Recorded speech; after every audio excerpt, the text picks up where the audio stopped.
है कि आपके जैसा आदमी आगे बढ़ना चाहिए। वो टिकट देने की बात हम उनसे किए हैं। उन्होंने कहा कि हम आपको टिकट देंगे और मेरा प्रयास होगा कि टिकट हमको मिलेगा। महात्मा गांधी शेखपुरा आए थे, उस समय मेरे परदादा जी ने ₹100 का चंदा दिया था, मात्र ₹100 का। तो ब्लड में है राजनीति करना। अब एक बात बताइए कि काम तो मंत्री जी ही करेंगे। पहले भी शेखपुरा में लोग कहते थे कि मीठा पानी जो पिलाए, पूत सपूत सो कहलाए। मैंने इसको आगे बढ़ाया और सरकार से माँग करके कई नलकूप, कई यहाँ पे जलाशय का निर्माण कराया। नमस्कार, आप देख रहे स्टार सिटी शेखपुरा। मैं हूं आपके साथ कैरा त्रिपाठी। जदयू से विधानसभा चुनाव में कड़ी टक्कर देने की तैयारी कर रहे शंभू यादव। शेखपुरा का चर्चित चेहरा, सामाजिक कार्यकर्ता शंभू यादव किसी परिचय का मोहताज नहीं है। शंभू यादव का राजनीतिक सफर एक लंबे विरासत पर आधारित है, जो उनके परिवार और परिजनों के योगदान से प्रभावित रहा है। उन्होंने अपनी राजनीतिक यात्रा की शुरुआत बहुत ही युवा अवस्था में की थी और इस क्षेत्र में उन्होंने जल्द ही अपनी पहचान बनाई। पहले राष्ट्रीय जनता दल से जुड़े थे और पार्टी के सदस्य के रूप में राजनीति में सक्रिय रहे। उनके नेतृत्व में शेखपुरा में कई महत्वपूर्ण राजनीतिक बदलाव देखने को मिले थे। हालांकि इन दिनों शंभू यादव का संबंध बिहार सरकार के मंत्री अशोक चौधरी से गहरे और करीबी हो गए हैं। दोनों नेताओं के बीच बढ़ती नजदीकी ने राजनीतिक गलियारों में कयासों का बाजार गर्म कर दिया है।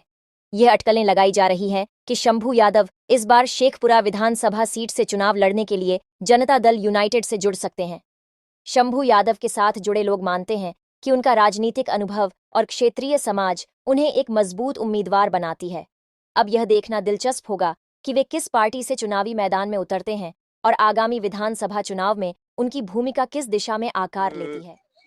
क्या मतलब क्या अगला पारी क्या करने जा रहे, किस रूप में आपकी राजनीति की पहचान आपकी बनी रहे?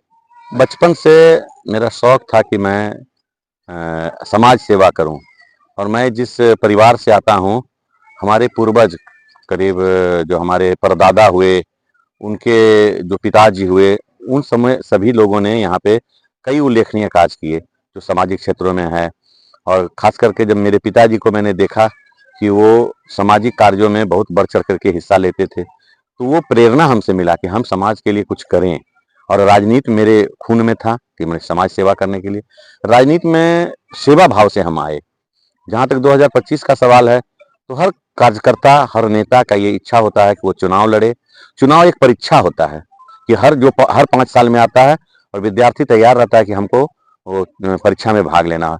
तो 2025 जो आ रहा है, हम उसके लिए पूरी तरह से तैयार हैं अपने परीक्षा को देने के लिए।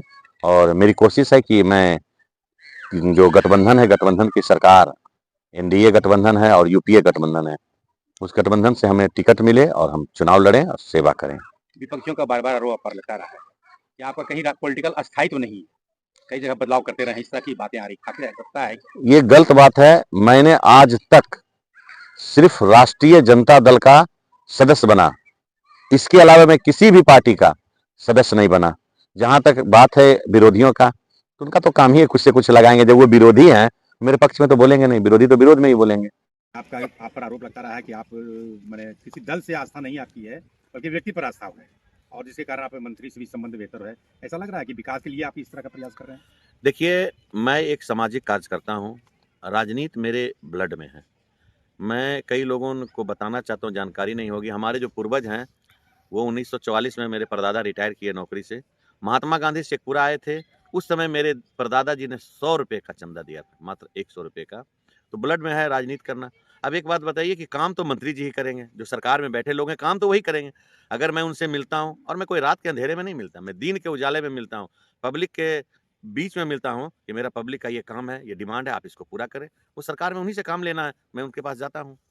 क्या विकास योजनाएं चल रही है राज्य और केंद्र सरकार के द्वारा? देखिए, विकास योजनाएं केंद्र बना रही है, राज्य भी बना रही है, लेकिन अभी भी शेखपुरा के सरजमीन पर वो विकास नहीं हुआ जिसकी उम्मीद यहाँ के लोगों ने लगा रखा था और आज भी लगाए हुए हैं कि यहाँ पे विकास होना चाहिए। आप देखिए कि शेखपुरा में आज के डेट में एक भी खेल का मैदान नहीं है, जहाँ पे जो माननीय मुख्यमंत्री जी ने एक योजना लाई है कि मेडल लाओ नौकरी पाओ। तो कहाँ से मेडल लाएगा? तो तैयारी करने का जगह नहीं, यहाँ कोई कुश्ती का ग्राउंड नहीं है, यहाँ फुटबॉल का कोई ग्राउंड नहीं है, हॉकी का कोई ग्राउंड नहीं, कहाँ से लाएगा? ताइक्वांडो का यहाँ पे एक है, तो उसमें कभी-कभी आता है, और दूसरे जो खेल हैं, तो खेल का मैदान यहाँ पे होना ज़रूरी है। हम उसके लिए जिलाधिकारी महोदय से भी मिले हैं और जो खेल मंत्री हैं, मैं उनसे भी मिल कर के अनुरोध किया हूँ कि शहर के इर्द-गिर्द में आप खेल मैदान बनाएँ। और 2025 चूंकि आने वाला है, आगे आया है, फिर विधानसभा चुनाव होने वाले हैं, इस तरह बहुत सारी बातें हैं, तो क्या लगता है कि आपको टिकट की दावेदारी ये अभी जो सत्ताधारी दल है उससे करेंगे क्या? बिल्कुल सत्ताधारी दल से हम टिकट की उम्मीद करते हैं कि सत्ताधारी दल में जो लोग हैं वो हमारे कार्यों की सराहना करते हैं कि आप एक बिना किसी पद पर रहे और हम लोगों से मिल करके शेखपुरा के विकास के लिए लगातार प्रयास करते हैं। तो उन लोगों का इच्छा है कि आपके जैसा आदमी आगे बढ़ना चाहिए। वो टिकट देने की बात हम उनसे किए हैं। उन्होंने कहा कि हम आपको टिकट देंगे और मेरा प्रयास होगा कि टिकट हमको मिलेगा। अभी देखिए पिछले दिनों रेल को लेकर के हमने आंदोलन किया। हमारा आंदोलन सफल रहा। हज़ारों लोग उस धरना में रोज़ आते थे। सब लोग बोलते थे कि यहाँ इतने नेता हुए, इतने जनप्रतिनिधि हुए, किसी ने शेखपुरा के विकास के लिए कुछ भी नहीं सोचा। तो हमारा सोच होता है शेखपुरा है, ये मेरी जन्मभूमि है, ये मेरी कर्मभूमि है, मैं यहाँ पे आता हूँ, मैं यहाँ पे रहता हूँ, यहाँ काम करता हूँ। आप देखिए आज भी शेखपुरा में स्वच्छ पानी नहीं मिलता है। पहले भी शेखपुरा में लोग कहते थे कि मीठा पानी जो पिलाए, पूत सपूत सो कहलाए। मैंने इसको आगे बढ़ाया और सरकार से माँग करके कई नलकूप, कई यहाँ पे जलाशय का निर्माण कराया, जिससे शहरी क्षेत्र में पेयजल की समस्या लगभग समाप्ति की ओर है। आप अपने कार्य और सरकार के कार्य लेकर जनता के बीच में जाएंगे? बिल्कुल, जनता के बीच में मैं रहता हूँ और आज भी मैं जनता की आवाज़ को लेकर के जिलाधिकारी हों या मंत्री हों या जो भी लोग हैं, मैं पुलिस अधीक्षक से मिल कर के अनुरोध किया कि सर जो आपकी जो गाड़ियाँ पुलिस की है, जो चलती है, आप उसमें थोड़ा-सा बदलाव लाएँ।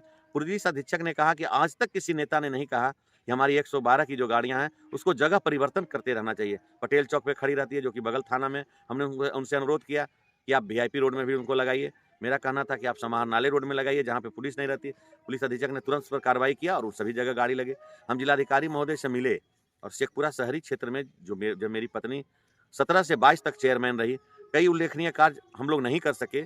उसका कारण है कि हमारा कार्यकाल 1 साल पहले ही समाप्त हो गया। उसका वजह था कि हमने क्षेत्र का विस्तार किया। जिलाधिकारी ने तुरंत उस पर एक्शन लिया और एग्जीक्यूटिव अफसर को बुला करके कहा कि ये सब जो योजनाएं हैं, जैसे शहर में लाइट लगाना है, सौंदर्यीकरण है, उन्होंने तुरंत उस पर कार्रवाई किया है। और वो लोग बोलते हैं, अधिकारी भी बोलते हैं, आम जनता भी बोलते हैं कि आपको जनप्रतिनिधि पद पे रहना चाहिए।